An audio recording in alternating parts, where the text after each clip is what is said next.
Number, যিনি মা, বাবা যখন বাড়ি থেকে বেরিয়ে গেল, পরিবারের দায়িত্ব মার হাতে চলে আসলো। কিয়ামতের দিনে ওই মাকে আল্লাহ জিজ্ঞাসা করবেন, কি বলে?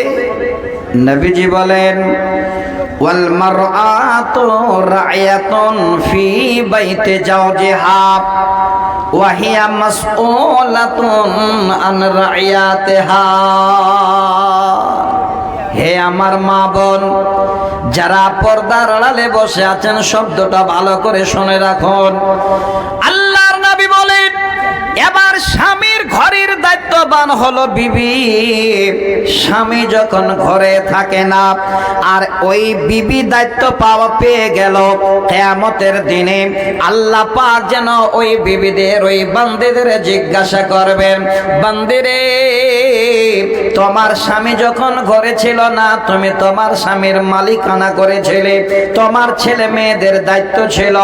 হে আল্লাহর বান্দি, আমি তোমার কাছে জানতে চাই, ওয়াহিয়া মাসউলাতুন আন রা'য়াতিহা, কেমন করে ছেলে মেয়েদের দায়িত্ব বহন করেছিলে, তোমার স্বামীর ঘরের দায়িত্ব বহন করেছিলে। আমি আল্লাহ আজকে যেন এই দায়িত্ব সম্বন্ধে তোমার কাছে জানতে চাই। তাহলে বাবা এবং মা, পরিবারের জন্য আল্লাহর কাছে এবার ধরা পড়বে আপনাদের আমাদের কত বড় ভূমিকা নেওয়া দরকার। আপনার পরিবারটাকে সচেতন করা, দ্বীনের তারবিয়াত শিক্ষা দেওয়া, ছোট বাচ্চা বাচ্চিদের তালিম দেওয়া, এটা কত বড় শুরু থেকে আপনার দায়িত্ব। আমি বাবা যারা আছেন, মা যারা আছেন, আপনাদের বলছি, একটু একটু করে শেখার পরে যখন হাঁটতে শিখলো, 2-4-5 বছর বয়স হয়ে গেল, ছেলে মেয়েটাকে আপনার দায়িত্ব আপনি পূরণ করে দিলেন, তারপরে এবার মাদ্রাসায় মক্তবে পাঠান। দেখবেন ওই ছেলে মেয়েরা আপনার জন্য এত বড় ভাগ্যবান হবে, এত বড় ভাগ্যবান হবে। আপনি যখন এই চোখ দুটো বন্ধ করে দিয়ে চলে যাবেন, ওই ছেলেগুলো হবে আপনার নেকির জারিয়া। ওই ছেলেগুলো হবে আপনার জন্য কবরের বড় সাথী।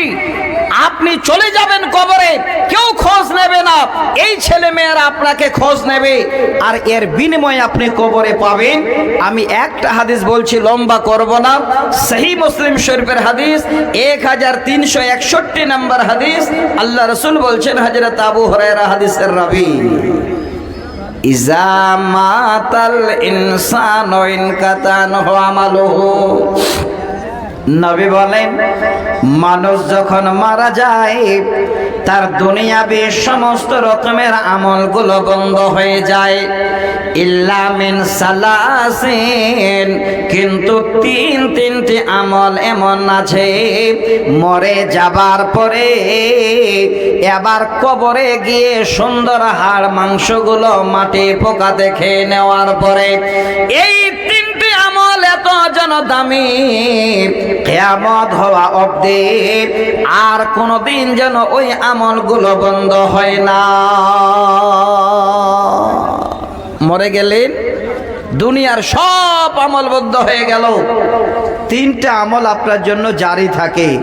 আমার যেটা বলার উদ্দেশ্য, শেষ শব্দটা আপনাদের দেওয়ার জন্য, কিন্তু প্রথম একটা শব্দ বলছি, শব্দটা হলো সাদকাতিন জারিয়াতিন, সাদকায়ে জারিয়া। আজকে আপনাদের মাদ্রাসা এত বড় হয়ে আছে, যিনারা প্রতিষ্ঠা করেছিলেন, जिन हजरात को खाना खाना हो, स्टेज के उत्तर जानिब होटल है, वो जाकर खाना खा सकते हैं। তাহলে এই মাদ্রাসার যিনারা বানিয়ে প্রথম তৈরি করেছিলেন, আমার মনে হয় অনেকে নেই, চলে গেছে। যতদিন এই প্রতিষ্ঠান থাকবে, যারা হয়তো সেই প্রতিষ্ঠানের জন্য দান করে মরে গেছেন, যতদিন প্রতিষ্ঠান চলবে, ওনার হাড় মাংসগুলো একটাও খুঁজে পাওয়া যাবে না, সব পোকামাটিতে খেয়ে নিয়েছে। কিন্তু আল্লাহ রাসূল বলছেন, এই জারিয়া তার আত্মার জন্য জারি থাকবে, কিয়ামত হওয়া অবধি তার সেই জারিয়া বন্ধ হবে না।